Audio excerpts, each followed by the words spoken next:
तर त्याच्यात काय एवढं बोभाटा करायचं आणि ओळायचं नारडायचं काहीच कारण नाही ना. मुंबईत झालेल्या मराठा आरक्षण मोर्चामधून काहीच निष्पन्न झालं नाही असं काही अभ्यासू तज्ज्ञांचं म्हणणं आहे. पण जेव्हा हाच प्रश्न जेव्हा मनोज जरांगे पाटील यांना विचारण्यात आला की या मोर्चामधून तुम्हाला काय मिळालं, तर त्यावर त्यांचं उत्तर ऐकूया. हैदराबाद गॅजेटियरचं लय मोठं काम झालं. एक मराठा राहत नाही दादा, एक कोणाला काय म्हणायचं म्हणू दे, एक मराठा ठेवत नाही मी मराठवाड्यातला. म्हणजे जवळपास 95-96% जिंकला आम्ही.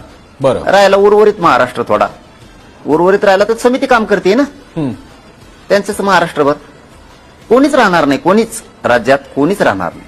फक्त चौथी भाकर ताटात वाढली, पुरी खाल्ली तर नरड्यात फसन, एक एक घास खाल्ला तर ती समाजाच्या हिताची ती पचल आणि आपण निर्णायक टप्प्यावर जाऊ.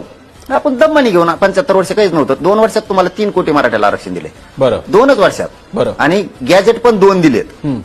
हैदराबाद संस्थांचं आणि सातारा संस्थांचं गॅजेट सुद्धा कोणी नाव घेत नव्हतं.